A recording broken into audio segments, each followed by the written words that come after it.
The revolution is real, it's live, and as some comrades say, it's lit, right? lit.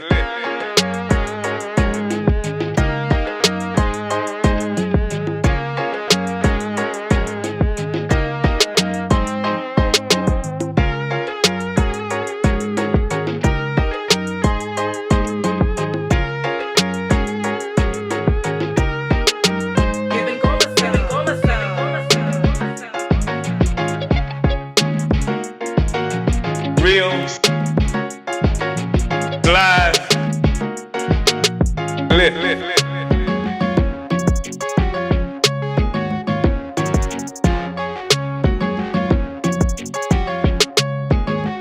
Right?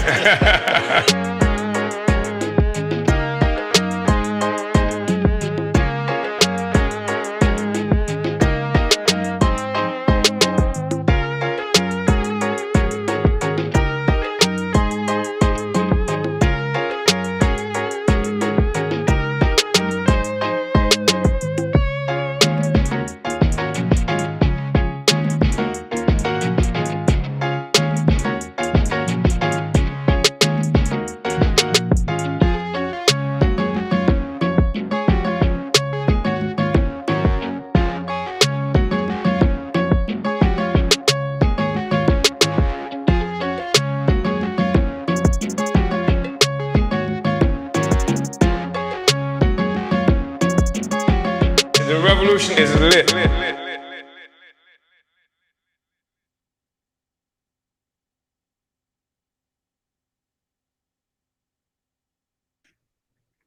Uhuru, comrades, and welcome to today's Omali Taught Me Sunday Study, live with the leader of the African nation, Chairman Omali Yeshitela. This week, we continue on with our History of Anti-Colonial Revolution series, taking a look this week at the Chinese Revolution. We will have an overview that discusses the Chinese Revolution, its significance and connection to the worldwide liberation struggle for African people. This overview will primarily be presented by Penny Hess, Chairwoman of the African People's Solidarity Committee. Following the overview, we'll have a brief pause for announcements before turning it over to the leader of the African nation and International African Revolution. Then we'll open it up for questions and answers. Before we start, make sure to share this study far and wide. Take a moment right now to like this video, tag your friends, subscribe to our YouTube and Chairman Omali's Twitch channel. This government wants to silence our community, our leadership, and our ideas, but you can push back by sharing this study. I'd like to welcome up now APSC Chair Penny Hess, who has organized in the white community under the leadership of Chairman Omali Yeshitela and the African working class, winning the stance of white solidarity with African liberation since 1976. She is among the 3 comrades that the US government threatens with imprisonment because she represents the possibility of the colonizer to join the rest of humanity on the side of the colonized, oppressed, and exploited masses. So, Uhuru, Chairwoman Penny. Uhuru, Director Ahile. Uhuru, Chairman Omali Yeshitela. Uhuru. So thank you for joining us today. And let's go ahead and get into this overview on the Chinese Revolution through the eyes of African internationalism.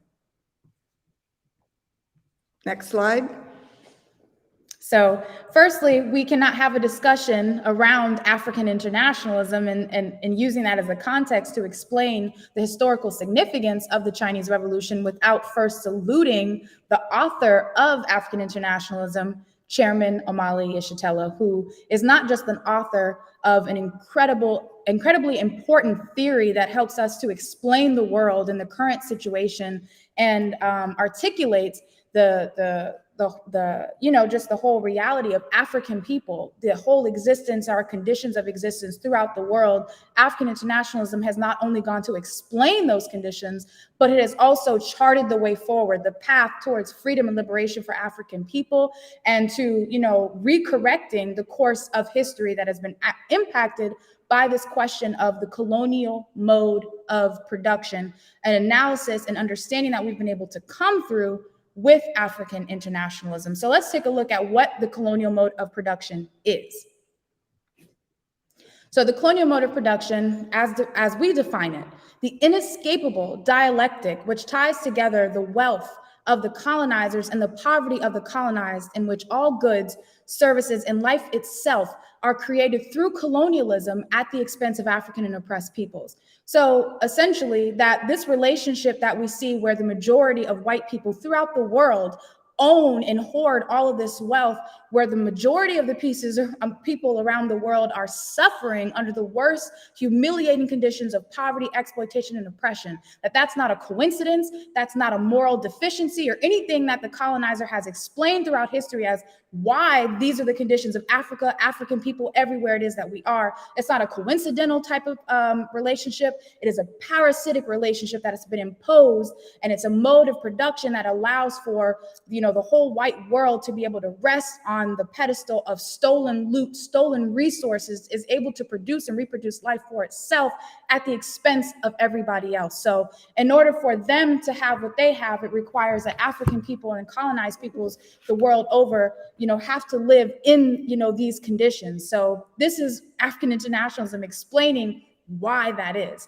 And this social system is built on the assault on Africa, the kidnapping of African people, turning African human beings into commodities for sale, the genocide of the indigenous people and the theft of their land, the colonization of Africa, India, the Middle East, and the majority of the planet.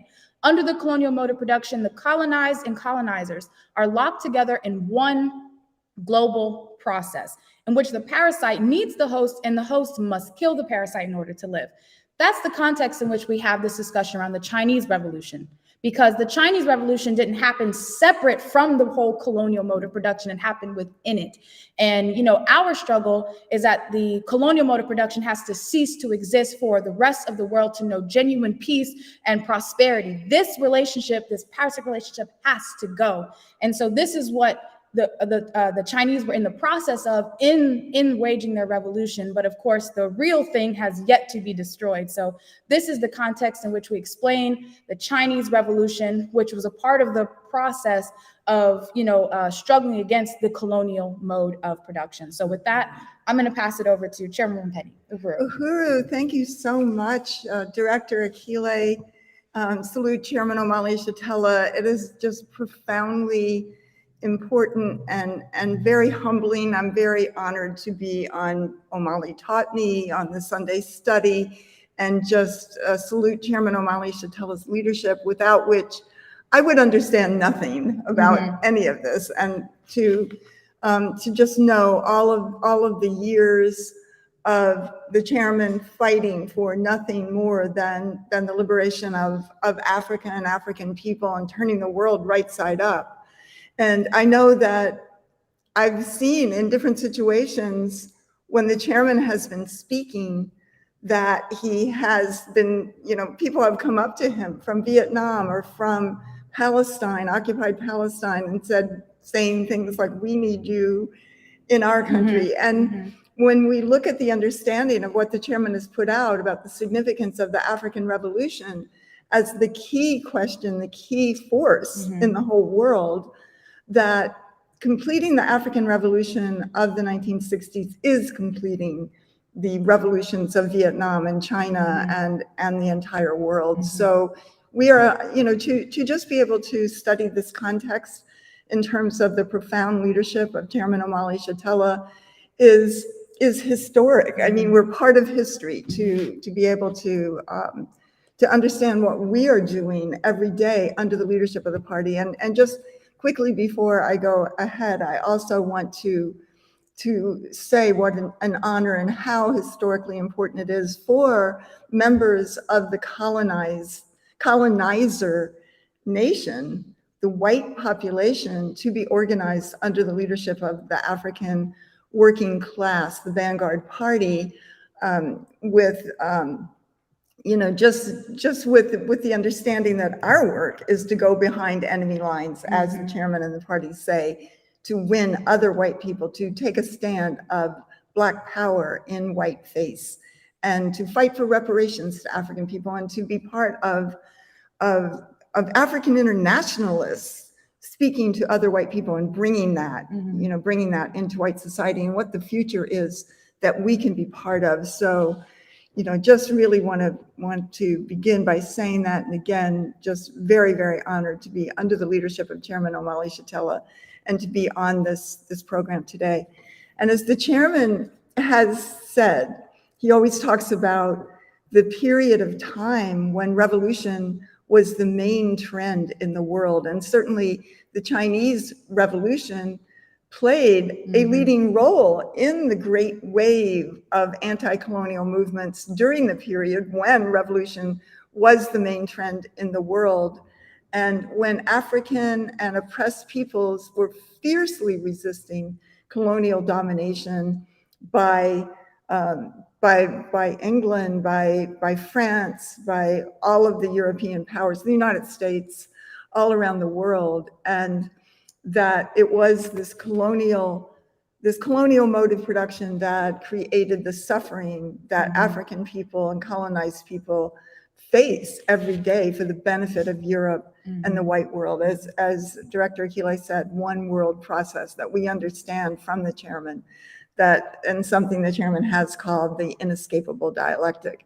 I just wanted to just say something quickly about this poster. This poster is from the 4th People's Congress, which I believe is, of course, the Communist Party of China, and that the 4th People's Congress was in the 1970s, and just what this shows, this was during the Cultural Revolution, and of course, and we'll talk about this more later, but Mao really fought for the fact in breaking with Marxism, Leninism in the way that it is usually portrayed. As the chairman said, Mao was grappling with the colonial question and the centrality of the anti-colonial movements, and also that it had to match the conditions that the Chinese people experienced, which was at that time in the early 20th century,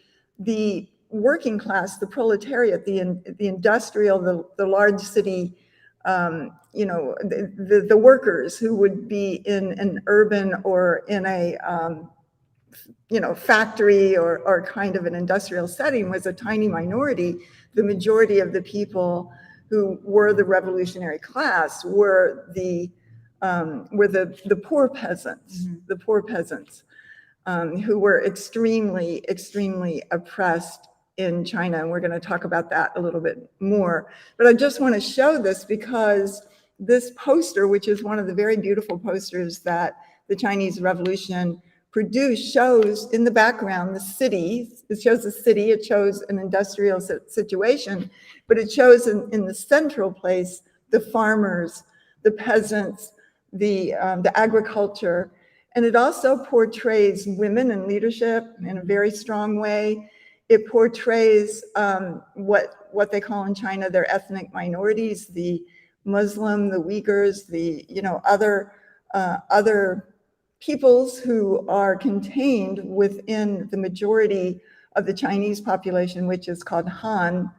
And it's a really powerful, and the red wave there, the red streak is the communist road. It represents, the future. They're looking forward. They're happy. They're excited about going forward along the communist road. So just very beautiful poster, and it represents that. So next slide. So the Chinese Revolution rose up during the same period as the Russian, Vietnamese, and other revolutions, India, throughout Asia, Latin America, Middle East, and India, and inside the US. And it was really coming together. The Chinese Communist Party was formed, as we'll talk about later, in 1921, which was the same time as the powerful movement of Marcus Garvey and the liberation movements of African people in Africa, in the US, and throughout the world. And the leadership of the Chinese Communist Party influences the world today. And it was influenced by the Garvey movement and the leadership of the African Revolution as well. Next slide. So the Chinese Revolution declared victory on October 1st, 1949. And that was about 30 years after the height of the movement led by Marcus Garvey, Africa for Africans at home and abroad, and about 32 years after the 1917 victory of the Bolshevik Revolution in Russia. Next slide. The revolution was led by the Chinese Communist Party, and it's powerful to see, how the party led so similar to how Chairman Omali Yeshitela, how the African People's Socialist Party leads the whole question of democratic centralism and the leadership of the African working class, and in this case embodied in the poor peasants. And, just the fight to take that on. And of course, the Chinese Communist Party was the party of the Chinese poor peasants and the working class. And China, which I'll get into a little bit in a minute, China had been divided up by the European powers who claimed, quote, spheres of influence in China. So basically they colonized different aspects or different territories of China.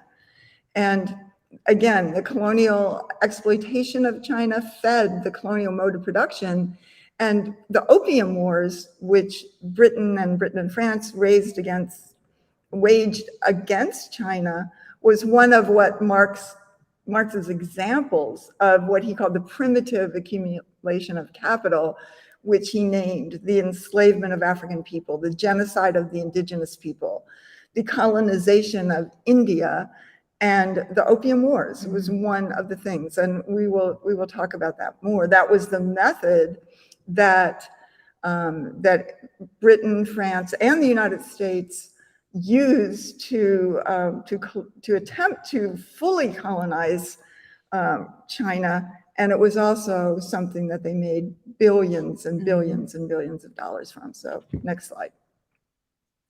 So just a brief history.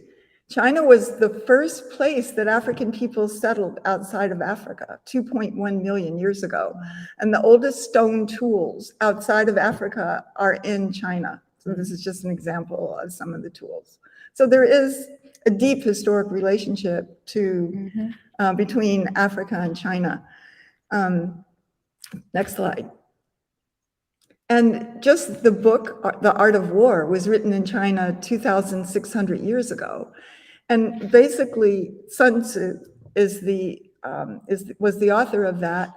And it was a very dialectical book with the premise that military war is only to be used after an enemy has been demoralized and their will to fight defeated, that they have been defeated politically without bloodshed. And the ultimate art of war, according to Sun Tzu, was to win the battle politically.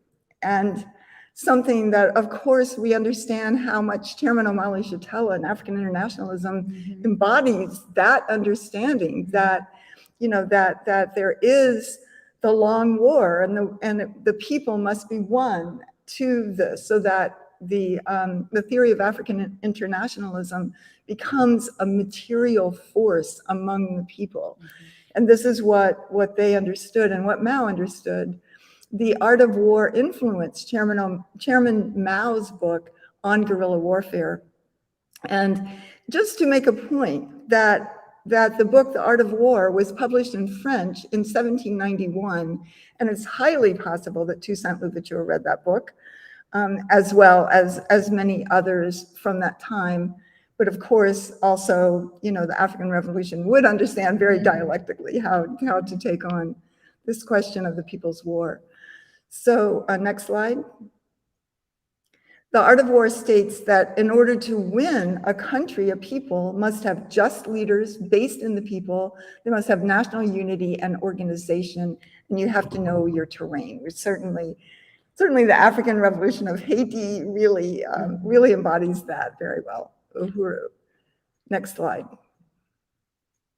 So 2,000 years ago, China started what's called the Great Silk Roads, and that existed for 1,500 years in China.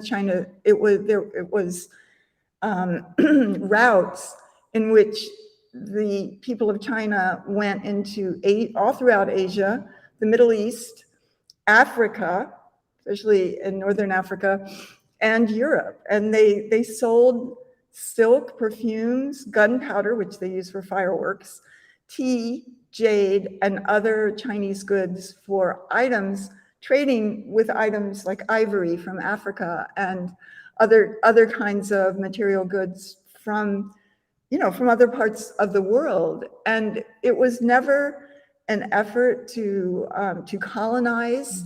It wasn't a trade or an economy that was based on the exploitation of anybody else. It was based on the ability to have a world commerce, which also was a sharing of ideas and culture throughout the world in a very powerful way. And there are books about the Silk Roads, if you ever have a chance to read some of them, that they even had a kind of ATMs where people could withdraw money, and they had inns along the way and robust interactions with the world community.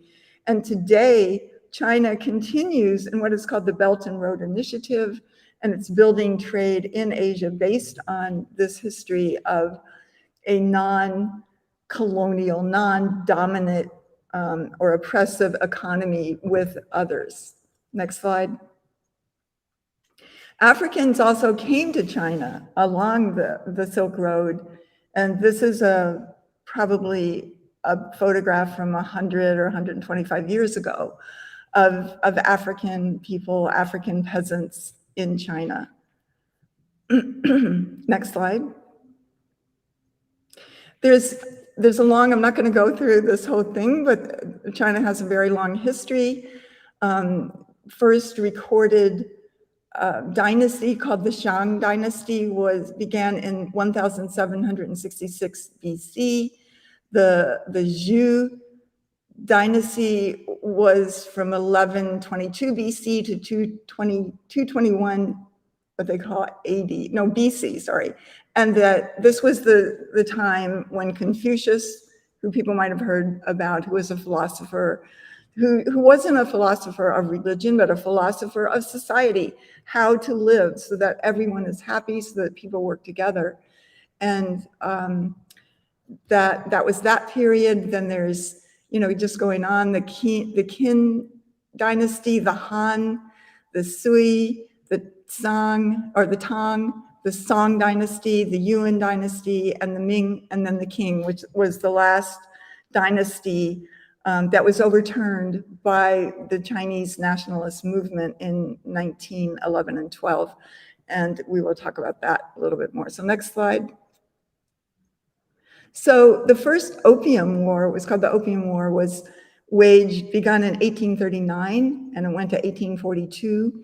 And it was, Britain waged a war to which, at this time, Britain was building its empire upon which the sun never set. And it was attempting to add China to that empire, which was the largest on the planet Earth at that time. And, just the colonial mode of production is so clear in this because Britain wanted the tea, and they wanted tea sweetened with the sugar that enslaved African people were forcibly producing in the Caribbean.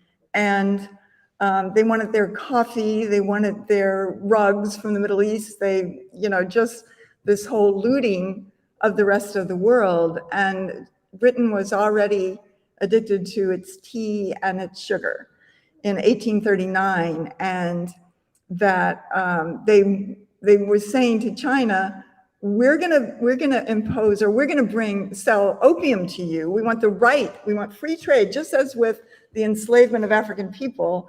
The white people, the colonizers, wanted the right to free trade of imposing opium on the Chinese people.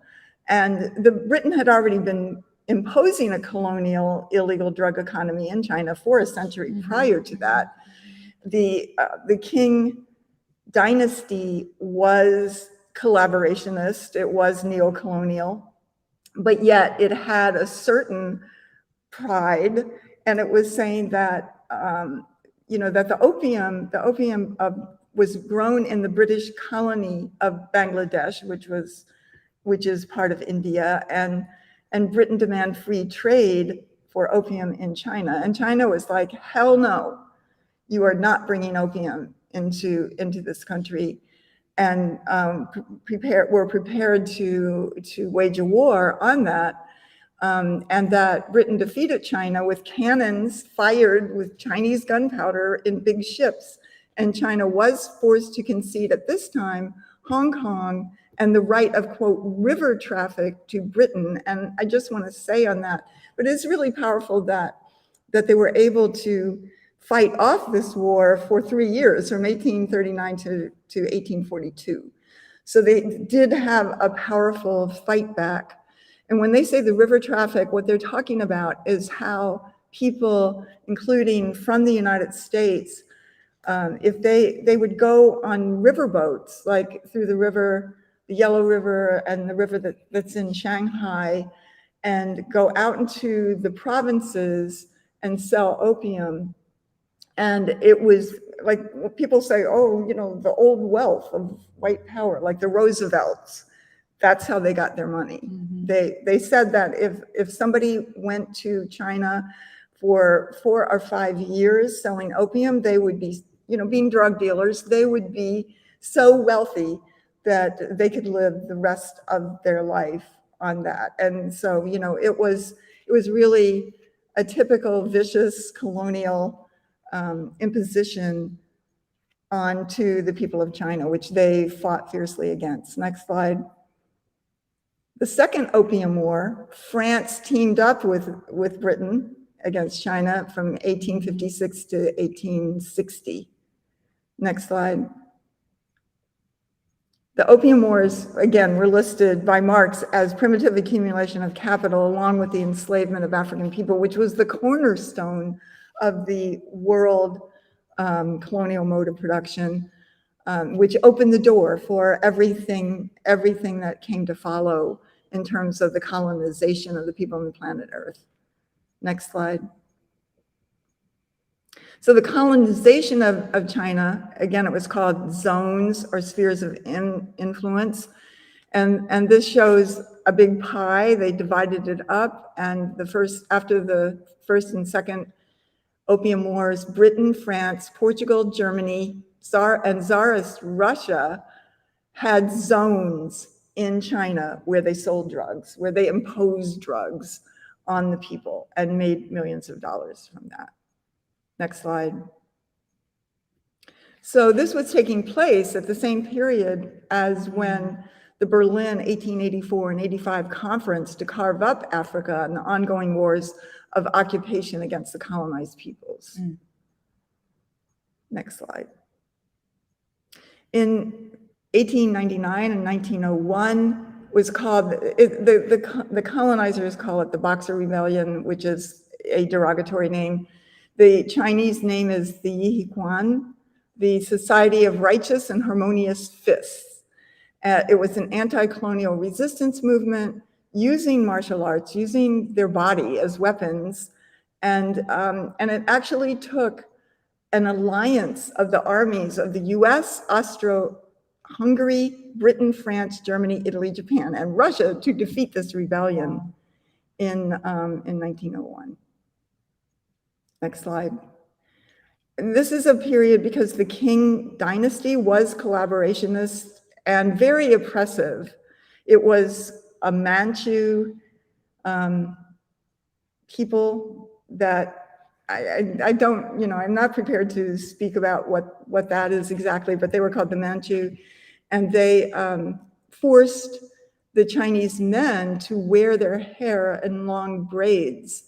And, and so around this period of the Yihequan, or what they call the Boxer Rebellion, was a time when Chinese men began cutting off their hair braids as a way of signifying their resistance and the growth of the people's movement. Next slide. So Sun Yat-sen, in 1912, Sun Yat-sen formed the anti-colonial It was a bourgeois nationalist movement in that it was not based and grounded in the peasants, the poor peasants and the working class. And it was a Chinese nationalist movement that was called the Kuomintang, or the KMT. We can call it the KMT. And the Kuomintang did overturn the neo-colonial Qing dynasty. Next slide. And the KMT formed the Republic of China in 1912. And it was based in Wuhan. I think people have heard about Wuhan and COVID. It was based in Wuhan. It was a very important city for that. And the Chiang Kai-shek was a KMT general under Sun Yat-sen, and he was younger. And Chiang was a vicious US-backed murderer. They call him the butcher of Shanghai and the butcher of Nanjing. And he led and waged murderous attacks on the Communist Party over the years, killing hundreds of thousands of Chinese Communist Party members. Next slide. There was deep poverty among the peasants and very brutal conditions. Next slide.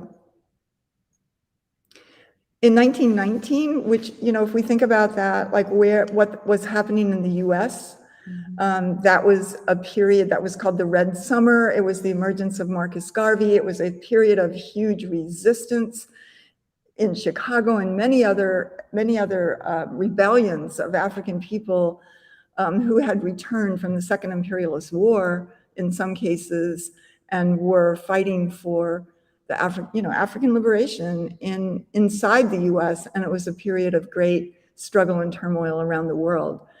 And the May 4th movement of 1919, and this is actually Chinese women students from that period.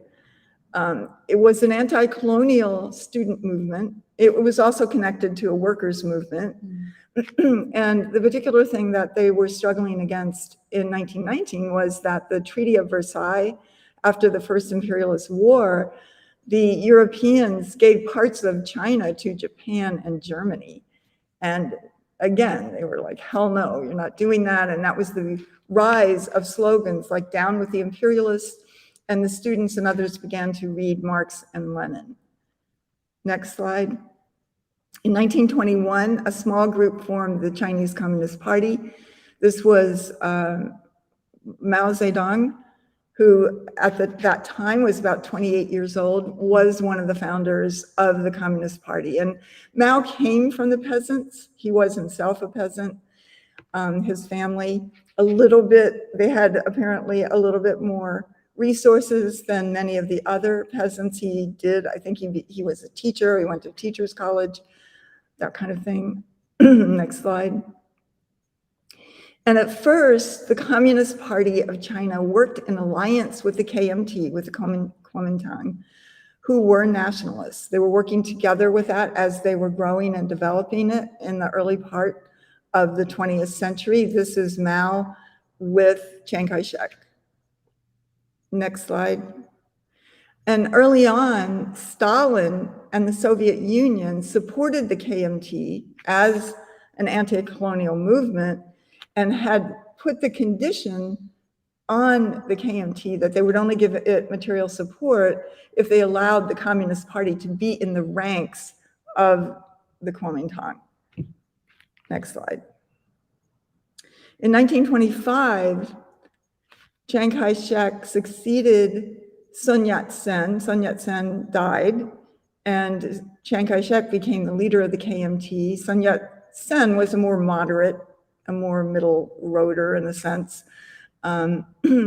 So as Chiang Kai-shek took over the Chinese Revolution, he became fiercely a neo-colonial in the total hands of the US, and launched brutal, murderous, bloody campaigns to attack the communists.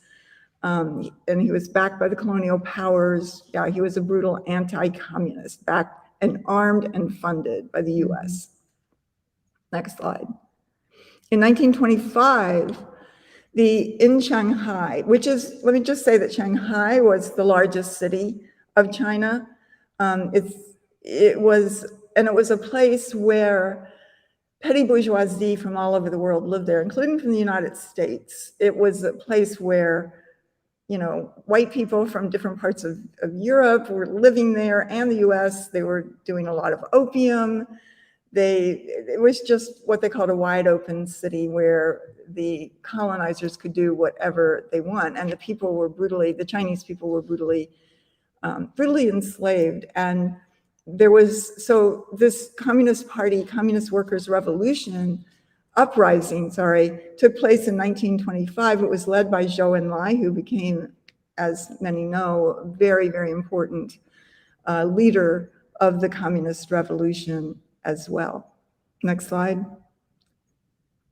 And the Shanghai, and that was the first time that the communists had a visible uprising of that significance within the Shanghai. And following that, the Shanghai massacre of communists led by Chiang Kai-shek, slaughtering over 10,000 Communist Party members and resisting fighters, and arresting thousands and thousands of others, establishing martial law for Chinese in Shanghai.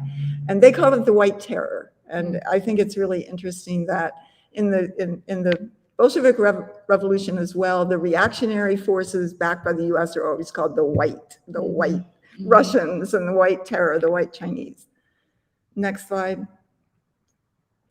So this is about the time when the Chinese Communist Party left the KMT and formed the Red Army, and the Soviet Union stopped backing the KMT in 1927.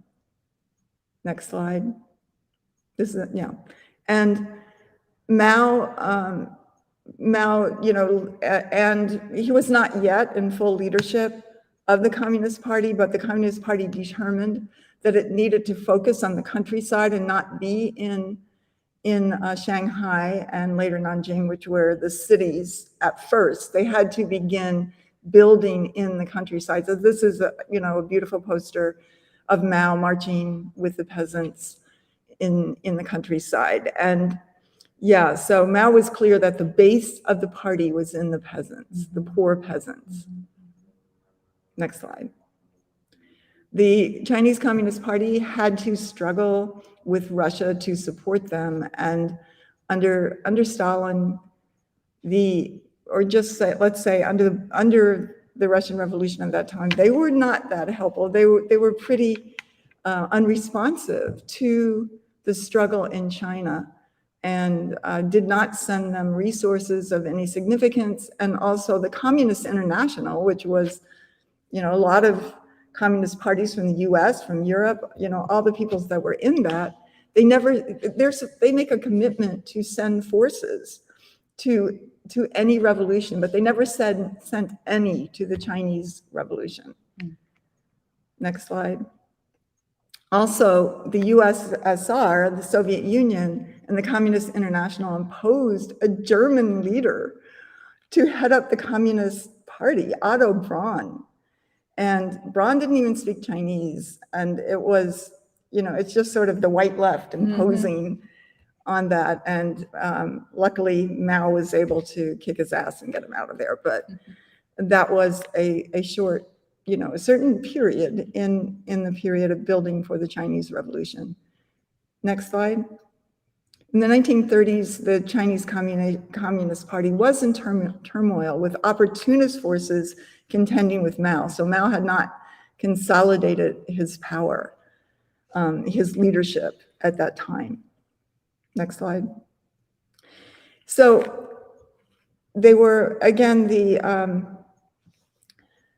the Long March took place in 1934, and that is an amazing, amazing historical reality. The Communist Party leadership, including Mao, was based in Hunan province in the south. And as the power of Chiang Kai-shek was growing, and the Japanese were also invading and Chiang Kai-shek was working with the Japanese, the Chinese forces, the communist forces realized that if they stayed in Hunan, that they would just be wiped out, or they could be wiped out by Chiang and by these greater forces at that time, and that they needed to make a strategic retreat. So it was 1934. They were determined to retreat to the north, to Shaanxi, to escape Chiang Kai-shek's US-backed forces. So they walked on foot. Now, at this time, next slide. Yeah, next slide. At this time, Mao had malaria. He was recovering from malaria. And some of the opportunist forces in the Communist Party didn't even tell him that they were going on the Long March. So he found out. And he was saying that, had he been left in Hunan, he of course would have been immediately murdered by Chiang's forces. And he insisted upon going. Next slide. And you can see in this photograph, and this might be a recreation, I don't know, but it's saying that he was carried in, I think they call it a litter, like they had a big tree trunk kind of thing, and he was in the blanket being carried, but he demanded that he was going. And also a little bit later, as he got better, he was riding a horse. They only had a few horses, and he would never have been on a horse at all, he said, but he only did that because he was still ill and recovering. So next slide. The Long March was, Chiang was now backed by the US and Britain, Churchill and Roosevelt. Next slide. And for the Long March, Hunan is like Florida. It's very hot and humid. And the conditions of the army, of the People's Army, the Red Army, was very stark. They marched on the Long March 6,000 miles in a year. They crossed, I think, something like 10 mountains, including the Himalayan mountains. They crossed deep rivers. And out of 100,000 people who started, only 8,000 people made it to the end. It was very perilous. And people were starving. Of course, they didn't, they barely had any food on this Long March. Next slide. They started, the soldiers, the Red Army soldiers, only had sandals made out of straw, and they had no coats whatsoever because, again, it was like a Florida temperature. And they had to go into very cold climates, and, they did it. This was the will of the people to fight and to win. And it was very heroic and very amazing to read about. Next slide. And there were many heroic acts, revolutionary acts on the Long March. In many places they had to fight. They had to, I think this was a bridge that wasn't finished, and they had to slither on the chains to cross over and fight. It was just so many incredible things. There are some Chinese films, they're hard to find and get, but there are Chinese films that show, what happened. Next slide. Mao was of the people. He was a brilliant speaker. He was a writer. He was a leader. He wrote volumes on political theory, organization, and dialectics. He was really loved by the peasants. As one of him, he was apparently just sort of like the chairman, like he was really hilarious. Mm-hmm. He could make them laugh. He could make them laugh at the conditions they faced and organize and really politically and theoretically win them to take on the fight and to understand it. I know that I've read in this book, which I'll just show a little bit later, but this is called The Red Star Over China. And it's written by a North American of that period, but it was the first interview with Mao that he ever gave to an outside media source. But it also interviews secondary leadership, and they just talk about how the conditions of the peasants were such that some of them didn't know there was a world beyond the life they led. They didn't know anything, and they learned about the world through the Communist Party and through the political education. And it also shows that while on the Long March, the Red Army you just weren't a soldier. You had to go into every village and organize, like the Vietnamese did. You organized the people, you gave political education, and if the people didn't eat, you didn't eat. You know, it was a very powerful cadre. This is, you know, the whole stand of cadre, which is the African People's Socialist Party embodies in such a powerful way. Next slide. During the Long March, Mao consolidated his leadership, and I think it was high up in the mountains somewhere where they were, and formed, basically consolidated the true Communist Party and the Central Committee of the Communist Party at that time. So that would have been about 1935. Next slide.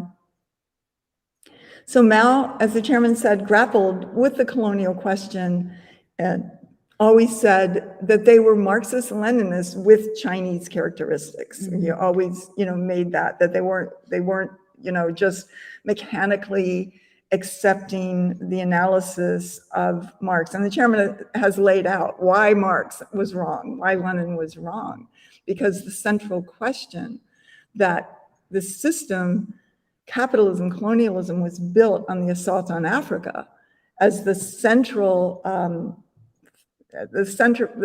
act that formed, gave the ability for Europe to go from feudalism to capitalism, was so critical. And that this was the critical question, that what the chairman has called, or Marx has called, the primitive accumulation of capital, the central, you know, the defining question of the system, social system that we live in the world today, that defines life for everyone. Next slide. And Mao was often attacked for his position that the revolutionary force in China was the poor peasants and not the workers primarily. Next slide. In 1931, Japanese invaded China, and by 1937, controlled large sections of China, and Chiang Kai-shek and the KMT refused to fight the Japanese. They were complicit with the Japanese. Next slide. And in 1937, the Chinese Communist Party led Nanking uprising. Again, that was another workers' uprising in the city of Nanking, which is not very far from Shanghai. And it was a very fierce resistance. I think that there are books you can read about it. It was a very courageous and very powerful resistance led by the Red Army. Next slide. And Chiang Kai-shek worked with Japan and the US and slaughtered 300,000 communists and workers in the massacre of Nanking. And he was called the Butcher of Nanking. And even today, you can see in this picture here where China has built a memorial to the victims of that massacre. 300,000 people slaughtered in their fight to win their revolution, to win the People's War. Next slide. In 1937, the Communist Party formed a broad coalition of all democratic forces to unite to fight the Japanese. They actually briefly captured Chiang Kai-shek, and ultimately it was the workers, it was the Communist Party, the Red Army, that drove out Japan in 1945 at the end of the Second Imperialist War. Next slide. The Communist People's Army defeated Chiang and the US and declared victory in 1949, and that was the founding of the People's Republic of China. Next slide. And Chiang Kai-shek, backed by the US, retreated to Taiwan, and an island off the coast of China, and claimed that, well, China still says that Taiwan is part of China. Yeah. And there was something that the US signed guaranteeing the, quote, one China policy. It was called the Minsk Agreement, that the US is now challenging in a provocative way, as we know about from reading the headlines today. But this shows Eisenhower with Chiang Kai-shek and Madame Chiang, Mei Ling Chiang, who was, I think, came after after Chiang Kai-shek died, she came to the United States, and she was very similar to Imelda Marcos and the wives of prominent puppets of the US. So next slide. China, once liberated, was very important in many ways, and it led the Bandung Conference in 1955. It played a leading role in that. The chairman has talked about that a lot in this study, the significance of the Bandung Conference as the first time, you know, the colonizers weren't allowed to participate in that. It was China. It was, we see here Zhou Enlai representing China. We see Nasser from Egypt, and there's Ethiopia is behind that, and others from Africa, but no white people were allowed to come to this first conference to discuss building a people's economy of the world that would be dual and contending power of sorts. Next slide. The program of the 1950s of China was called the Great Leap Forward, and it was a very, very intense period where the peasants and the workers at night a lot, they had political education at night, but they also built roads, they built bridges, and they had to do that while still doing their work. Their labor that they, you know, had to, if they were farmers, they still had to grow the crops and do this. So it was a very, it was really an attempt to come into the 20th century in the sense of technology and all of that, and the infrastructure of the country. Next slide. The Great Leap Forward, yeah, built the manufacturing and the civic infrastructure and the collective agriculture.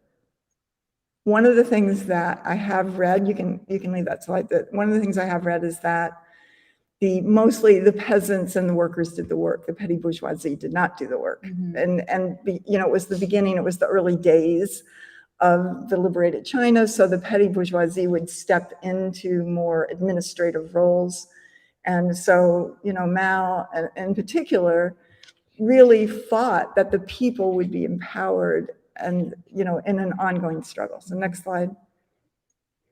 The Red Guards, this was the student wing of the Chinese Communist Party, very enthusiastic students. Next slide. And they had, Mao instituted a campaign called the Speak Bitterness campaign, because people who had never been in political life before, you know, to teach them how to struggle, and they would come out into the town, you know, to the center of the town. All the people would come out, and they would bring the former landlords and feudal lords and that kind of thing, and the people would be able to like really struggle with them and also claim the land as theirs, and put, you know, the others, and they either had to unite with the political education or they had to go to prison. Next slide. So following that, in the 1970s, Mao, and I think it was, you know, it was towards the end of his life, but he fought for the Cultural Revolution. And I had some videos that I wanted to show of it, but they were a little bit too long, so we really wouldn't have had time, but I hope we could sometime.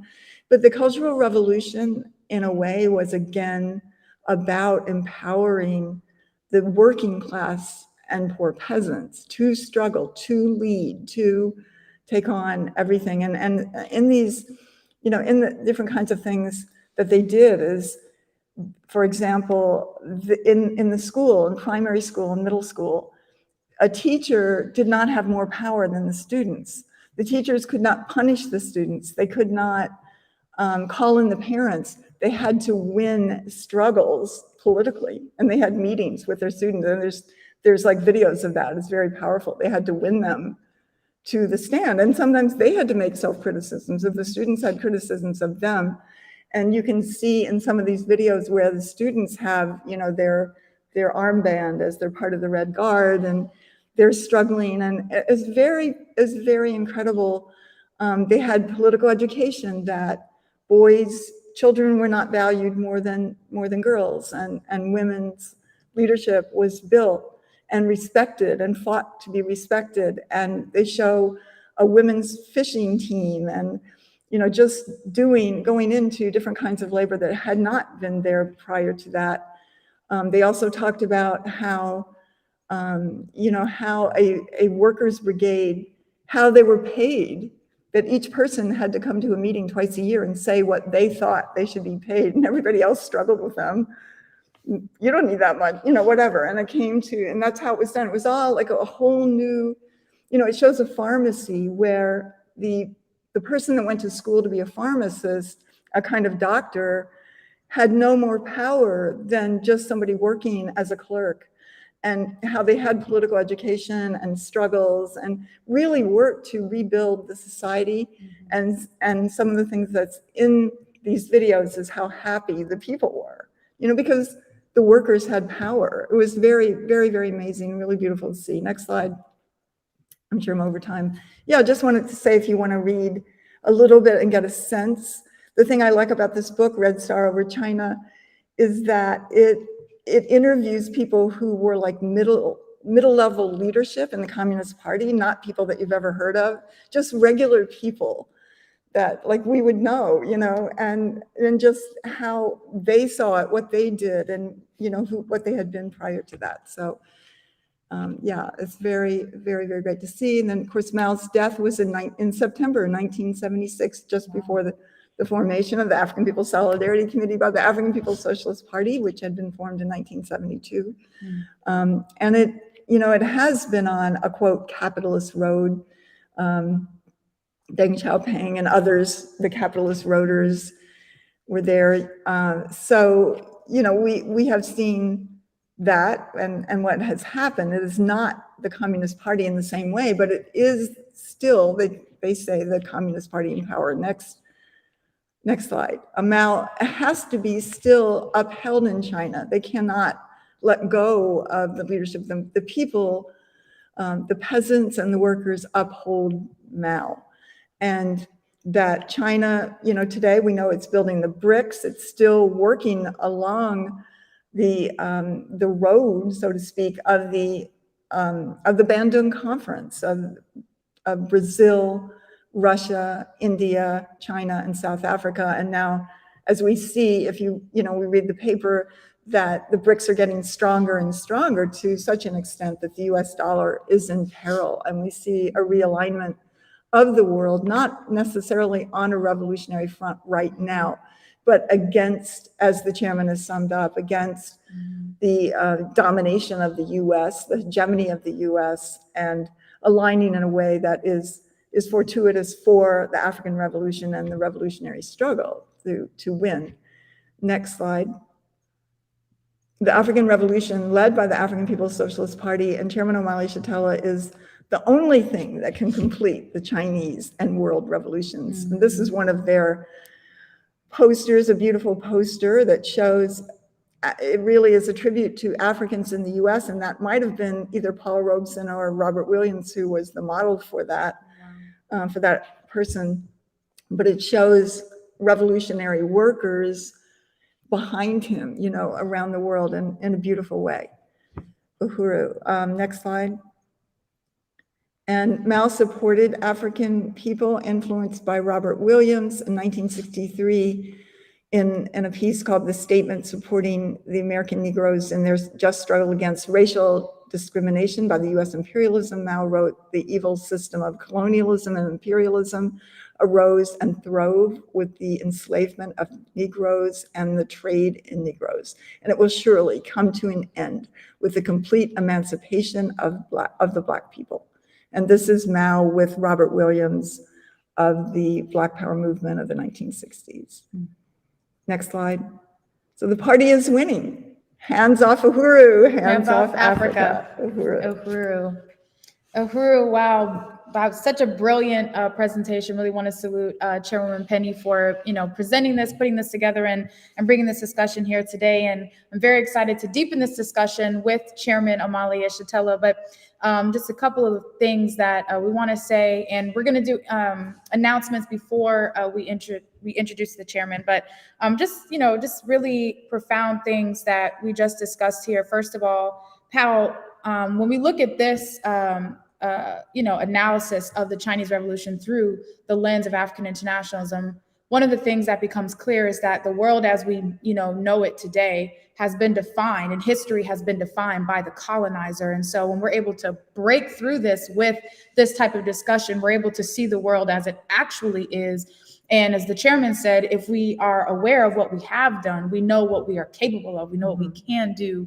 And just to see, this whole relationship, and just this incredible struggle, but its relationship, its connection to the freedom and liberation of Africa and African people. I mean, that last photo or that painting that we just saw reminds me of the quote by the chairman that the road to socialism is painted black, and that the leadership of Africa and African people is essential, and the freedom of Africa itself is the cornerstone to this whole thing. That you get thrust back on the trajectory of colonial capitalism because the colonial mode of production has not been destroyed, and that's what we're dealing with right now. So just very profound, and there's so much more we can say, which we'll get into. But before we bring on the chairman, the leader of the African nation, the African Revolution, we want to just go take a brief pause for some announcements, just to let you know what's going on in the Uhuru movement and how you can get involved. So firstly, join the counteroffensive to stop the FBI attacks on the African People's Socialist Party and the African liberation struggle. Donate or volunteer to the Hands Off Uhuru, Hands Off Africa Defense Campaign today. For more information, go to handsoffuhuru.org to volunteer, donate, sign the petition, and sign the emergency response pledge. And on Saturday, May 13th at 4 p.m. Eastern Time, 3 p.m. Central, 1 p.m. Pacific, join the Hands Off Uhuru, Hands Off Africa campaign emergency mass meeting to drop the charges against the Uhuru 3. Register at tinyurl.com/handsoffmeeting. On Sundays at 10 a.m. Pacific, 12 p.m. Central, 1 p.m. Eastern, join an online yoga class that is a fundraiser for the Hands Off Uhuru, Hands Off Africa Defense Campaign. You can sign up by emailing yogareparations@gmail.com or only $10 per ticket. Pay in advance at handsoffuhuru.org/donate. On Wednesday, May 10th, it's Give St. Louis Day, an annual event that raises money and awareness for nonprofits in the St. Louis region. The African People's Education and Defense Fund is participating in raising funds for the Uhuru Wakulea Freedom to Nurture African Women's Health Center, which is part of the Black Power Blueprint. Learn more and donate at givestlday.org/Black Power Blueprint. You are also invited to attend an online event May 10th at 7 p.m. Central Time, featuring presentations by Deputy Chair Ona Shatella and other leaders of the Black Power Blueprint, the African Women's Health Center, and Doula Project. Register at africanwomenshealthcenter.eventbrite.com. Every Thursday at 8 p.m. Central Africa time, tune in live for the Hands Off Uhuru, Hands Off Africa African Region broadcast, which is engineered by Director Tafari and Comrade Morlai in Sierra Leone. Director Tafari is based in South Africa, and Comrade Morlai is based in Sierra Leone, West Africa. And you can watch and follow this series on Facebook at facebook.com/APSP Africa Region. On Sunday, May 14th, come to Washington, D.C. for the Black Mothers March on the White House. The Black Mothers March on the White House is a coalition of Black-led organizations that have been involved in the struggle to rescue our children from the custody of the colonial state. Learn more and register at blackmothersmarch.com. And announcing the new book coming in June 2023 titled The Verdict is In, Reparations Now. This is the 40th anniversary edition of the report from the 1982 World Tribunal on Reparations to African People, including a foreword by Loezi Kinshasa, additional testimonies, and an epilogue by Chairman Omali Yeshitela. You can pre-order your copy now at theburningspear.store. Make sure you like and subscribe to the Burning Spear TV on YouTube to catch every episode of the Omali Taught Me Sunday Study, and support the Omali Taught Me show by donating at paypal.me/Omali Taught Me. Uhuru Tours and Speakers Bureau is an institution of the African People's Socialist Party that coordinates events and tours for the chairman and other party speakers and leaders. Book Chairman Omali and other Uhuru Movement speakers for your campus or organization right now. You can email info@uhurutours.com or call 727-914-3621. And for any other events I have not mentioned, please go to theburningspear.com/events calendar. You can see everything we've got going on in the Uhuru Movement, the African People's Socialist Party, right there in that location. So that's going to wrap up this announcements section. And again, really want to salute that overview given by Chairwoman Penny Hess. And now it's my honor to bring up Chairman Omali Yeshitela, the leader of the African nation and the worldwide African revolution, to deepen this discussion on the Chinese Revolution. Uhuru, Chairman, and welcome. Hold on. Let's see. Yeah. Okay. Thank you. Uhuru, Comrade Director Akile. I wanted to appreciate the overview that you provided and the presentation that PowerPoint presentation that was led by Comrade Penny Hess. I think it's really important. I think it speaks a lot to who we are as a political party, especially during this really critical moment in history when this intense struggle has to be made to win a scientific understanding of the nature of our condition, oppression as Africans, as a part of other people who are engaged in struggle from the same kind of mode of production. So I think it's extremely important in that context because many Africans are still subject to understanding that African people are engaged in some kind of fight against racism or fight to make white people like us. And you will notice in that presentation that was just made, there was not a single instance, a single moment when the Chinese said, let's get involved in a struggle to make white people like us. And that was true not only in China, but you never even see Chinese who in the United States, Chinese in England, Chinese in other places around the world engaged in a struggle to make white people like them. The science, of course, helped us to understand that the struggle we were involved in was against a concrete condition that can be measured quantitatively, that can be recognized as something more than just ideas in the heads of people, but actually a real condition that we have to overcome. And that was one of the powerful things about this. And in relationship to that, I saw in the chat, someone raised the question of how can I have a white woman, in this instance, meaning Penny Hess, talking about Black revolution or the Black liberation movement. And I think that I understand the sentiment that might be represented by that particular person in the sense that for the longest period of time, what we've seen is that when white people were talking about our conditions, they were actually assuming leadership of our movement or attempting to assume leadership of our movement. And it was an instance of a kind of anti-racist politic. This is one of the real important things that the participation in the colonizer in describing and defining what our conditions of existence are would make this very narcissistic approach, that national narcissism that you would see coming from the colonizer, who would place himself, herself in the center of the universe, and would say that what the colonized people have to do is to fight to make us make us like them.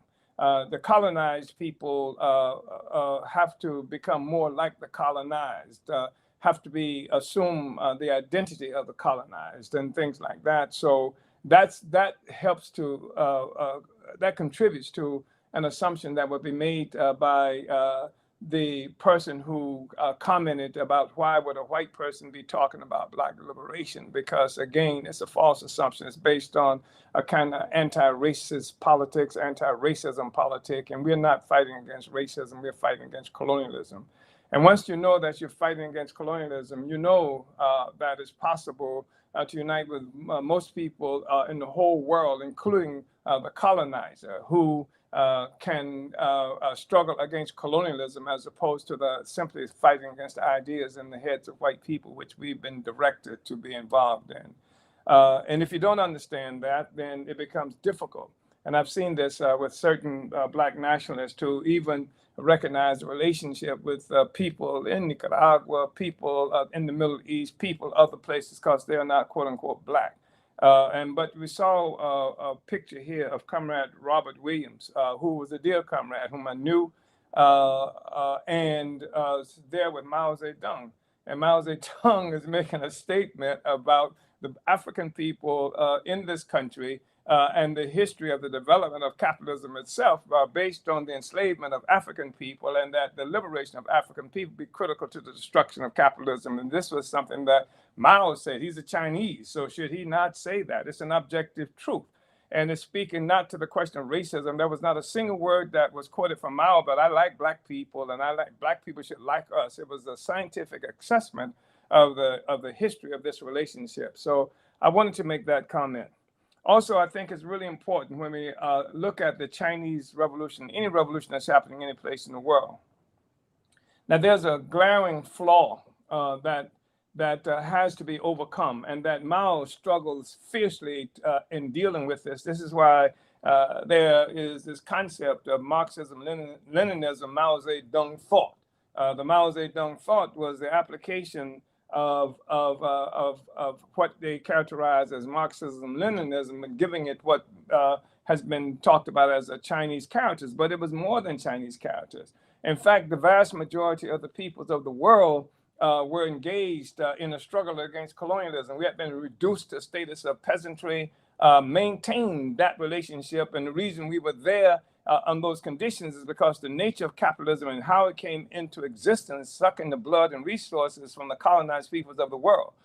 So you have this this world that came into existence. This world that we live in, contend in today, has its origin in the kidnapping first of African people by Portugal. And this this process being expanded throughout the globe to construct what was, for the first time in history, a global, a worldwide economy. We saw in this PowerPoint dealing with the history of China that people have traded with each other a long period of time. China traded with Africa perhaps more than 1,000 years ago. But the reality is there was no single world economy that linked the entire world together until this attack by Portugal, until the emergence of this thing that we call the colonial mode of production in the African People's Socialist Party. I think it's really important to say that, because there are a lot of people even today who will be able to watch this study, and there are people who have watched the party, and there are people who borrowed from and taken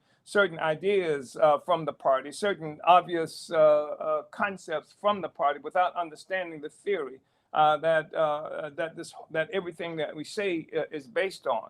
And so I think it's important to get to that because all that we do is informed by theory from somebody. Some philosophy coming from some place is what informs what it is that we do. That's why we go back and we examine the ability of Mao to talk about what happened to create the capitalist system, and the relationship of Africa to that is formed by theoretical conclusions that Mao Zedong was coming from. In fact, that helped in many instances to violate what Marxist-Leninist purists assumed to be the only way to freedom and the only way to summing up the world. But that was wrong. And this is one of the contradictions that we have to look at while examining this great history of the Chinese revolution under the Chinese Communist Party. And I wanted to say, just in terms again of the question about how can a white person talk to us about African liberation, which is not exactly what is occurring in this meeting. Not exactly what a white person is talking about is African internationalism. And what we've seen is, as the contradictions in this country and in the world deepen, the issue of the role of Africa and African people in the creation of this social system and our potential for bringing a social system based on slavery and genocide down to its knees, and contributing the final fatal blow to that system based on African liberation. I mean, we see even people like Tucker Carlson, who was characterized as right-wing and racist by many people, and Glenn Beck characterized right-wing and racist by many people, but just lost his job with Fox News precisely because he did 2 segments of his show, which was the most widely publicized a political pundit on all of TV in the United States.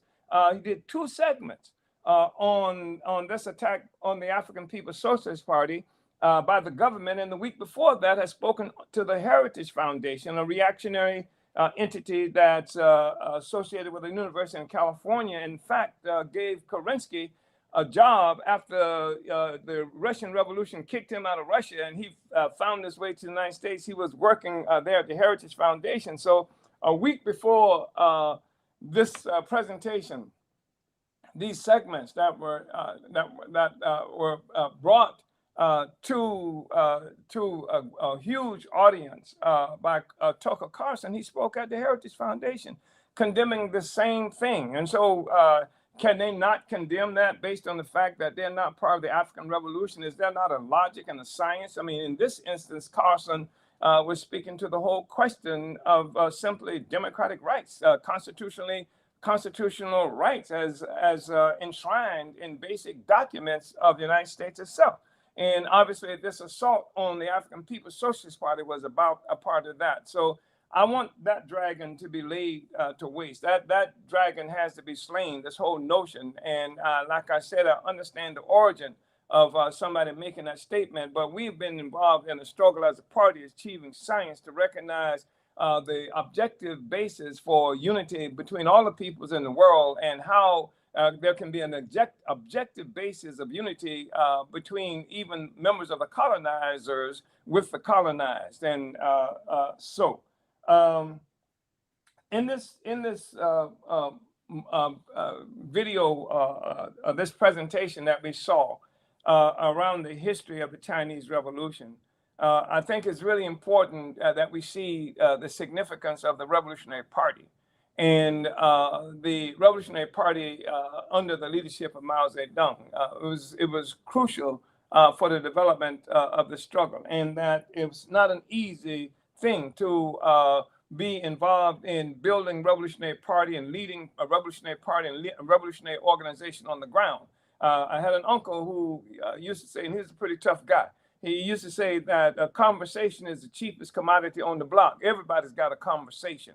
And I know we're involved in, on a regular basis, people who got great conversations. They have the best kind of analysis and quotes in the world about the condition of Black people. They are better than anybody else of talking about the evils of patriarchy and all this other kind of stuff that really liquidates the significance of the colonial mode of production, or tends to obscure the colonial mode of production, and the reality that everybody in the world is caught up in that process, and that the fundamental contradiction that we have to deal with is colonialism, the colonial mode of production. So there are people who will take instances and things that we say and use them to show how clever they are, and sometimes they can say things more cleverly than we can say them. But that doesn't make them revolution. Marx was right when he said that philosophers have simply explained the world when the task is to change the world. The point is to change the world. And so when we see philosophy having its basis in struggles to change the world, actually being engaged in transforming the condition of the people, organizing, bringing the people into political motion, bringing the people into a process of themselves changing the world, then the people become changed as a part of that process. And that's the way, that's the only way we're going to make this revolution that people are talking about, one. And two, you can't get there unless you recognize that revolution is a prerequisite for the liberation of the people. Because people use words like freedom and things like that. They bandy these terms around loosely. But what the hell does it mean to be free? What does it mean? And for many Africans globally, the attack on our people has been so absolute, nearly absolute, that memories of being free is something that we no longer have easy possession to. And so even when we talk about being free, it's the colonizer who's defined what freedom is for us. And so we find ourselves adopting the position, the politic of the colonizer instead of our own assessment of our own history and coming to good conclusions on that based on a scientific investigation and analysis of that process. So this struggle of building a revolution, in fact, people have used to complain about us because we go out in the world and we try to talk to Africans, we try to bring politics to the African, every strata of the African community, especially among the oppressed workers and especially among those who are close to an association with the peasantry in different parts of the world. And they say you can't do that because once you do that, then the enemy knows what you're thinking and the enemies can attack you. And of course, we are attacked by the enemies based on what we think. Thought, there is such a thing as thought crime. That's real because the colonized freedom is illegal for the enslaved and for the colonized. It can't be legal. Otherwise, there wouldn't be such a thing as colonialism. There wouldn't be such a thing as slavery if freedom were legal. And so those who are the colonizers and those who are the enslavers impose their will on the masses of the people with guns, with arms, with secret police organizations, with spies, and all these kinds of things that would cripple any effort that the people make to try to win their freedom, genuine freedom, despite whatever language they may have enshrined in wonderful documents that extol the values of their societies. And so this struggle to win freedom, it's filled with contradictions. It's filled with contradictions. The political party is the instrument that we have concluded is the best instrument to achieve freedom. Because we're not just talking about winning freedom by criticizing the opponent, criticizing the colonizer, criticizing the oppressor. You don't get freedom just because you got the ability to say how bad we are being treated, and you can come with all the data and statistics to show how badly we are being treated. We get freedom because we have organizational capacity and because we brought the masses of people into the struggle for their own freedom. This is what Mao meant when he says that, when he talked about an aspect of the struggle being guerrilla warfare, and he says that the guerrilla is like the fish in the sea, and the sea represents the people, and the fish cannot live outside of this relationship with the people. And so the people are fundamental to everything, and the people not just as some abstract object that we talk about with no agency, but the people have to be brought into the process, have to be open the door so that the resistance of the people that we can see happening every day of our lives, that people are trying to resist, we have to open the door and create the conditions and create the structures that this resistance can make itself manifest and consistent with a strategy for the liberation of our people. Freedom means something concrete, and that's part of what you talk about having a political party.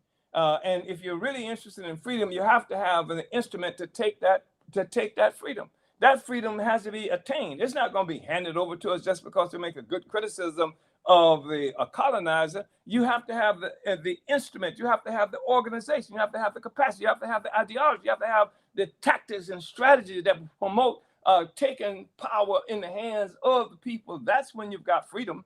Not some abstract concept of freedom to think what you want to think, et cetera, et cetera. That's an aspect of attaining the real freedom, because once you have freedom, genuine freedom, that means you have to have state power. That means you have to be a self-governing people. That means you have to have self-reliance. That means you have to have self-determination. And that's part of the struggle that you have to be involved in. And once you move in that trajectory, then you are going up against really clearly an opponent that would do anything and has done anything first to take this power over your life. Because the reason Africans don't have freedom is because somebody has stolen it, somebody has taken it, somebody took it at gunpoint. That's why we live in a country in the United States, those of us who are here, that brags about being a place where everybody looking for freedom came to the United States and founded, if you will, this entity called the United States government. But Africans didn't come here looking for freedom. Africans came here as a consequence of those who were finding their freedom in the United States, picking up guns and putting us on ships against our will and holding us in bondage and forcing us to work like beasts in order to create the social system so that the quote unquote free people could have what it is they have. I think it's really important. I'm saying this because when we talk about the Chinese Revolution, you're talking about an actual occurrence that removed all most of the structures that impeded the right of the people to attain freedom to come into their own terms. So one of the things that Mao did in terms of this Marxism-Leninism with Chinese characters was to take on certain kinds of fallacious assumptions that came from Marx, even though it was not something that Marx necessarily understood was fallacious, nor is it something that the Chinese understood in the same way that we have come to understand it. Because at the point that Marx was doing this wonderful job in terms of describing what was characterized as a Marxist concept of theory of the development of human society, going through certain stages and things like that, he came to this place where he had to explain how capitalism came into being. He talked about what he characterized as a mode of production of primitive communism. That was primitive communism. That was how we and other peoples around the world were living. As I say, there was no oppression, no exploitation, that kind of thing as we understood it. And the great contest was one with nature, how to live with nature, within nature, etc. And then he talked about this mode of production following that he characterized as slavery. And this slavery is not what has come to be identified as slavery because of this association with Black people around the world, but a mode of production where, this situation where people will expropriate all the value that was created, all of the labor value that was created, and people were owned like animals and things like that. And he talked about moving from that mode of production to what he called feudalism, where the most of the people, while not enslaved, they lived on land that was owned by the landlord and nobility, and reduced to peasantry and to serfdom, etc., in Europe. And then he made this amazing leap from what was called feudalism to capitalism. And he has to explain how the hell he get to capitalism from feudalism. And what he did, he came up with this concept of a primitive accumulation of capital. And the primitive accumulation of capital, he said, was turning Africa into a warren for the commercial hunting of Black skins. Now, this is not something that could happen in Europe. This is not part of the feudalism in Europe. He said turning Africa into a warren for the commercial hunting of Black people. He talked about what it was done to the indigenous peoples of the Americas. He talked about what was done to the people in India. And this was a part of the process that changed the world, that led to capitalism. But I think it's really important to understand that none of this happened in Europe. Europeans did this outside of Europe as a part of the process, creating what became to be the world economy. This is the first time you had a global economy where everybody was locked into a single process, with all the wealth and labor resources of the world now being directed to what is now coming into existence as Europe. Didn't exist before. So this is the trap that many people were involved in. So how the hell do you get out of capitalism? This is the capitalism that Marx talked about. Well, the way, as we've said, the road to socialism, which is what we say as the next step that we have to get to, is painted black. And that the way you get to destroy capitalism is through the destruction of a colonial mode of production, a mode of production that came as a consequence and that continues to live off the structures based on turning Africa into a warren for the commercial hunting of Black skins, based on doing what was done to India that still suffers from it. People are talking about now 2030 or something, India would have a greater population than China that was also colonized, etc. But the real issue is that all of these are colonial entities. Look at all of what they call South America, colonial entities. This is the foundation for the entire thing, and this is what Mao had to deal with. And so now, in order to get to the peasantry and to try to organize this revolutionary movement, he had to violate some basic Marxist assumptions about the leadership of this revolution having to come from the working class, from the vast majority of the people. We're not part of an industrial working class, where the industrial working class itself has its origin in colonial slavery of the peoples around the world, including China. This is why Marx was able to say that wage slavery in Europe, he said, required as a pedestal slavery pure and simple in what he called the New World. That was me. That was all of the peoples in the Americas, etc. So So this was the basis.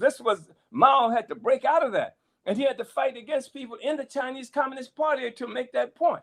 And when we went through this process and we saw that we were talking here about the emergence of the Great Leap Forward.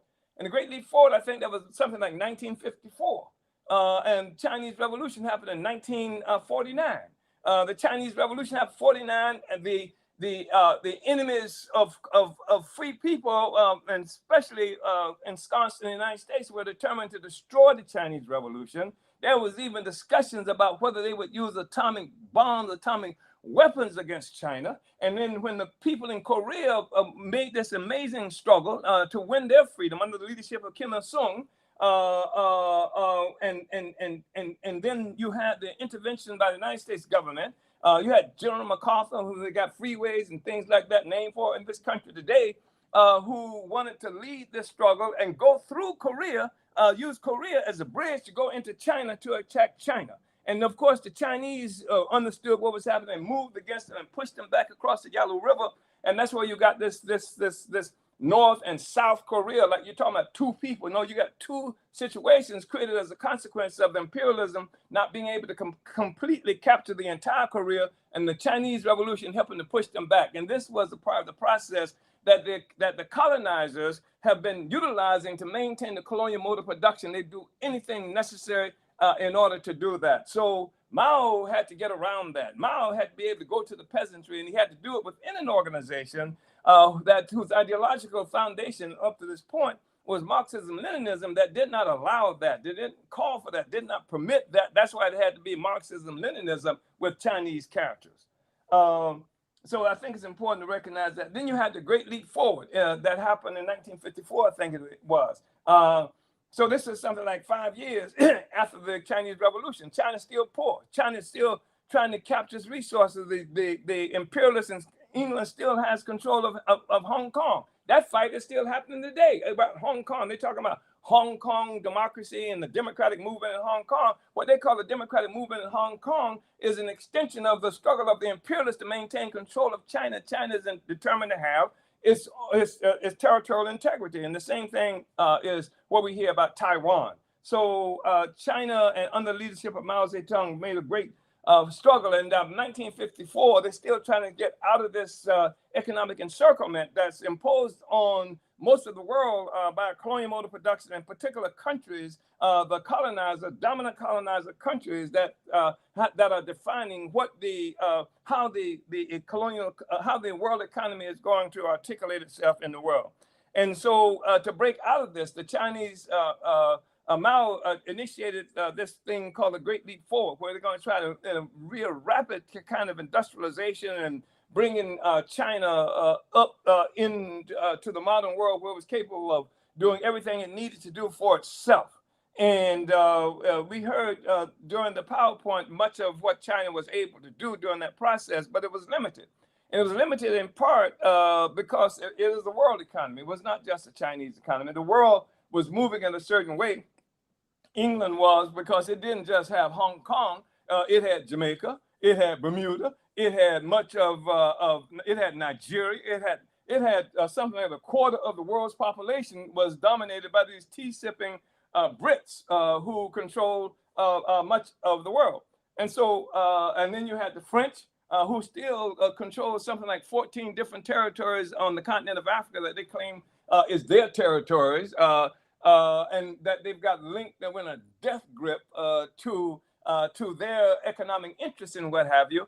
And so China is trying to find its way through this process. And so how does it move forward? So let's make the Great Leap Forward. And they tried to do everything, including smelting iron in backyards and things like that, to try to rapidly bring China to a status where it could be able to take care of itself and defend itself against all of the enemies that China was confronting at the time.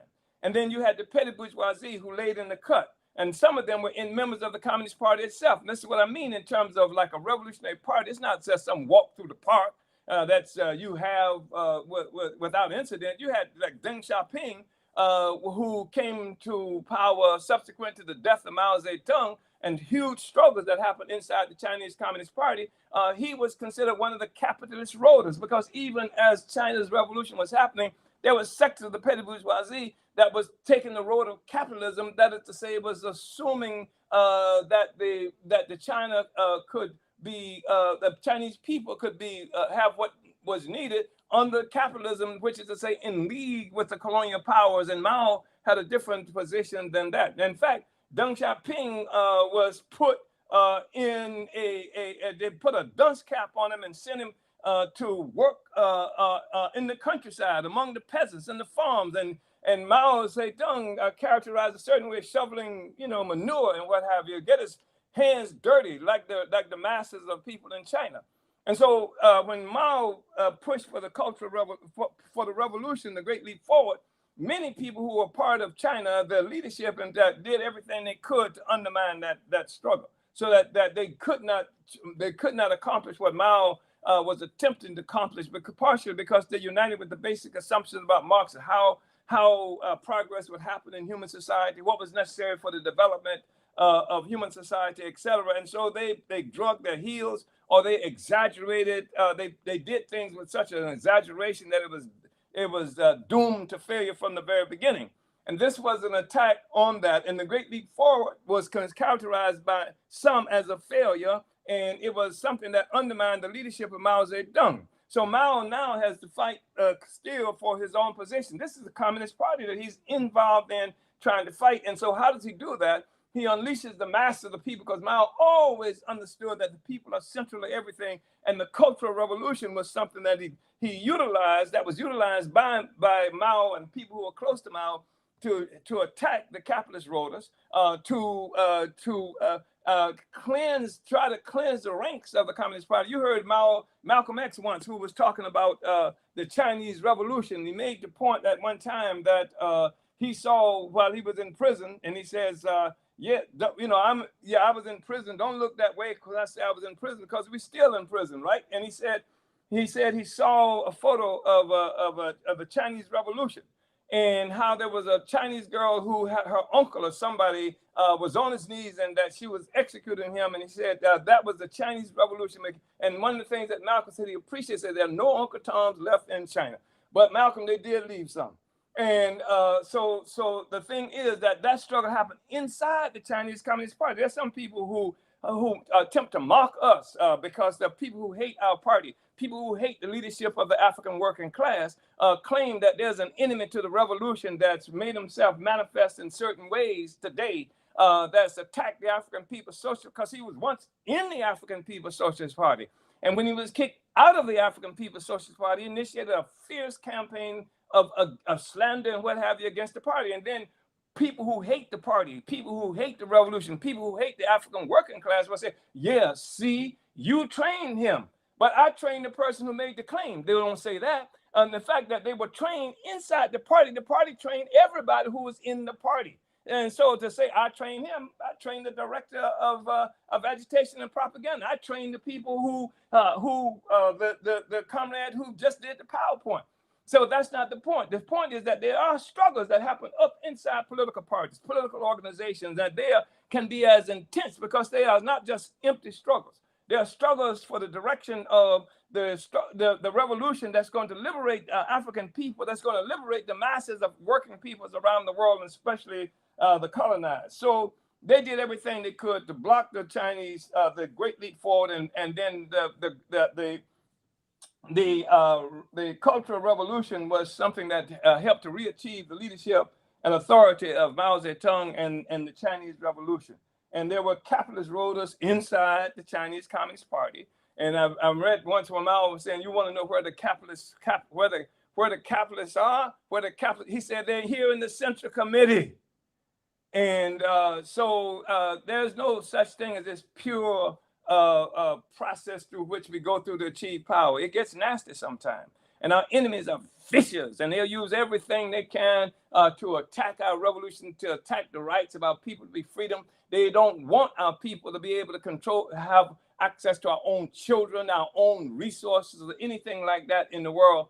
And the Chinese Revolution helped to show us the way forward, that you have to have revolutionary organization, you have to have revolutionary theory, you have to have tactics and strategy, you have to have stamina, and you have to have real cadre, you have to be engaged in the struggle on the ground. It's not going to be something that's being won through social media. It's not going to be won by good speakers and things like that. It's not going to be won by simply protesting our oppression. It's going to be won through organization. It's going to be won through ideological clarity. It's going to be won through a scientific approach to struggle. It's going to be won through creating cadre that's willing to do everything to make this revolution the great leap forward. You're talking about the great long march that the Chinese were involved in. Starts out with 100,000 people and end up with something like 8,000 people at the end of the day. That's cadre, that's stamina, that's the kind of stuff that's going to make it necessary, make it possible for us to win. Not sitting behind computer screens and counting friends that don't even exist, that you never met, that you never had a connection with, but actually being engaged and struggle with the masses. And I'm not just saying this in some purely abstract way to some purely abstract audience. I'm saying this to members of the African People's Socialist Party. I'm saying this also to people who are connected to our movement, and that is on the ground that we win. Malcolm X once said the white man cannot win another war on the ground, that he's powerful from afar. He got bombs and he's got missiles and things like that. But when it comes to real winning, you got to be on the ground. And the Vietnamese said that when they were talking about fighting against the Americans, they said, the Americans are really powerful from afar, from a distance. They got all of that kind of equipment. In order to fight the Americans, you got to grab them by the belt. You got to hold them by the belt. And cyberspace is the equivalent of part of the struggle from afar. We got to go on the ground to our people. We got to do just like the Chinese did. We have to have our own Wuhan. And right now, I see St. Louis as Wuhan. I see St. Petersburg, Florida as Wuhan. And I see the Wuhans of St. Louis and St. Petersburg, Florida are under attack now by the same enemy that the Chinese Revolution had to fight. So I hope this was helpful. I thank you, Comrade Akile, for opening this up. Let's deal with it. Uhuru. Uhuru, Chairman. Well, yes, salute. Just deepening, this whole question of the history of anti-colonial revolution with, focus on the Chinese Revolution through the lens of African internationalism. And it's just so profound, everything you've just stated up to now.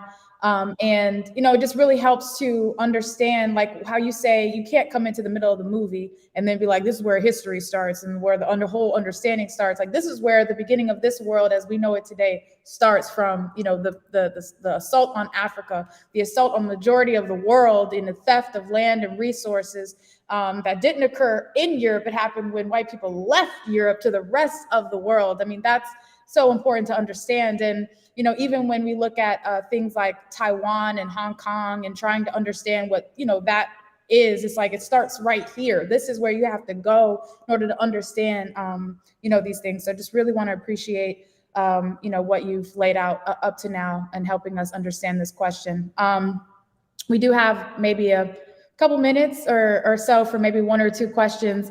But I really want to also just really recognize and salute our online audience, those who are watching with us today, participating in this study from Portland, Oregon, St. Louis, Missouri, Philadelphia, Pennsylvania, Bermuda, Lakeland, Florida, Gainesville, Florida, London, United Kingdom, Oakland, California. It was characterized as occupied Mexico. Grenada, West Indies, Largo, Florida, Huntsville, Alabama, occupied Azania or South Africa, Marion County, Georgia, San Diego, California, Frederick, Maryland. It was characterized this way, so I'm reading it this way: unceded indigenous land in Canada, Jamaica, Queens, New York, and Battle Creek, Michigan, all tuned in with us today. So Uhuru, comrades, thank you for participating. I'm actually going to take the question that just came in because I think May before you do that, please don't. I just want to say that this question of primitive accumulation versus colonial mode of production is not a small thing. What the issue of primitive accumulation did was lock everybody who considered themselves scientific revolutionaries, communists, and what have you, into a process of either liquidating or appropriating the agency of African and other colonized people. Do you see what I'm saying? So it's not that we have agency. It's not that we have interest of our own. Marx talked about the primitive accumulation of capital as something that contributed to the development of capital, was the development of Europe. And so here's how he explains it. Like with this emergence of capitalism, there was no Europe before the attack on the indigenous people on Africa, etc. This process brought them into existence. This process brought Marx into existence. Marx's consciousness arrives with the so-called primitive accumulation of capital, with this whole process of creating this world economy. But my history didn't start there. But what has happened is that I have agency. Africans and other people have agency. The indigenous people have been wiped out, have agency. We were not born, we did not come into existence to further the interests of Europe, whether you call it primitive accumulation or whether you call it Russians. We have our own interests, we have our own agency. And that's the thing that we have to reacquire, reachieve. And I just want to say that. That's not a small thing. Uhuru. Uhuru. Yes, Uhuru. Thank you so much, Chairman. So we're going to take two questions. And this first question comes from, it just came in, but I thought it was important and relevant to today's study, from Nkululeko. Says, Chairman, can you please speak on China's present role in Africa? And would you consider them a colonial power today? Nkululeko, that name sounds familiar to me. I'm going to be real with it. It's a pun that Nkululeko understands. I mean, when I met him, that's what he was called, be real. And in fact, I may have given him that name, Nkululeko. But yeah, I mean, the thing is that Africa is prey to anyone who wants access to our resources. And much of the contest in the world between great powers is a contest that's being made to achieve assets of Africa. There's not a single what would be characterized modern economy in the world that could survive without resources coming from Africa. But Africa doesn't have access to our own resources, even our own ideas and things like that. That's why what you do in Nkululeko is so important in terms of building organization, and that's part of organization that stretches across the globe, and particularly in Africa itself. So China's approach to Africa is quite different from the traditional colonizers' approach to Africa. But the objective consequences would be the same, in the sense that even though they don't do like the British did, and they don't do like the Americans and the others, the fact is that colonialism objectively is a situation where the foreign force has appropriated the resources of a people. And if you don't have your own organization, your own capacity that guides what it is that you do, then you end up in a colonial relationship, even if the people who are involved and countries are involved like you. When we looked at the revolution in China in the 1960s, China recognized itself as a part of a global revolution of oppressed peoples all around the world. It did not try to find a solution within the colonial mode of production. It sought a solution that would destroy the colonial mode of production, that would destroy capitalism, etc. Right now, the dominant world economy is dominated by a colonial mode of production. And it's our responsibility in Nkululeko to break out of that and to bring whomever else we can bring into it, and to remind the Chinese that the way forward is not to try to find a good life on the plantation, but to extract ourselves from the life from plantation life altogether. So I think we can help the Chinese come to better understanding. Hopefully we can. I don't believe you can have this magnificent revolution that occurred in China, the theory that happened in China, and that it simply disappears. Notwithstanding what the leaders may be saying, who may be the leadership right now, I think that, despite the fact, for example, they killed Malcolm, we still here. They killed Garvey, we still here. And I believe that the memory of the Chinese Revolution and its integrity is deep in the masses of the people in China as well. So I can't say more than that, Comrade Nkululeko. Uhuru. Chairman. Thank you so much. And I mean, that's also why, this study that we're doing right now is really critical in terms of it, this analysis, this worldview being able to extend throughout the world, which it has. And there's evidence of that. So just really want to salute your leadership. And we're going to take one more question. And I'm taking this one, I'm just prefacing this because we have not had the opportunity, I think, to speak to this formally since it happened, but I think it's really important if we could just get a couple of your thoughts, Chairman, on this. This is coming from Comrade Feist in Jamaica, Queens, New York, who says, NYC is currently on fire with protests around the colonial settler murder of Jordan Neely on May 1st on a subway platform. The people are calling for the arrest of the murderer, Daniel Perry. And I wanted to know if you had a statement on that. Yeah, I think that's really important, and I think that the murder happened in situations similar to the Bernie Getz murder on the subway in New York some years ago, where a white man killed his Africans and escaped, and then finally turned himself in and was, got off without, to say that it's all right. They talked about what do you call them? These persons who take law into their own hand, and you glorify them, and that's what we have here also. And I think the other thing that's significant about that is how neocolonialism expresses itself in New York with Eric Adams, who is the police mayor of New York, and who cooperates with every effort that's being made to suppress us and kill us. And so on the streets, and what we see, I mean, I had an extraordinary situation yesterday. A white man actually put his hands on me.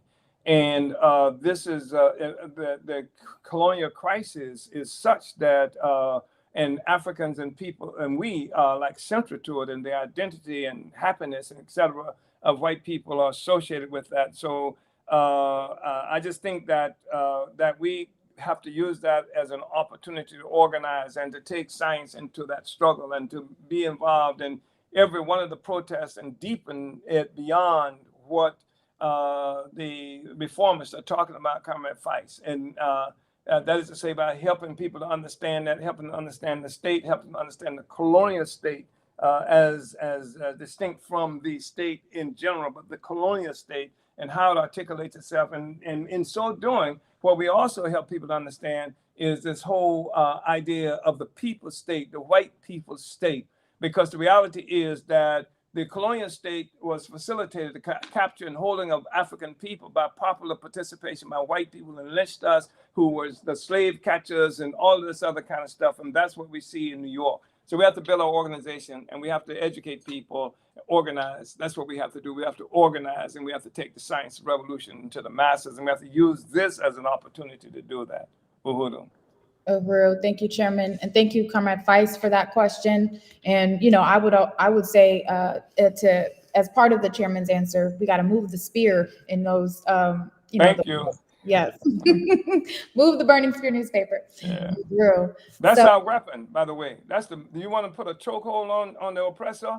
Mm-hmm. Go out there with the burning spear. That's like a chokehold. That's like a AK-47. That's like all of the weapons that necessary to win this struggle. The burning spear, the spoken word. They're scared of what you say.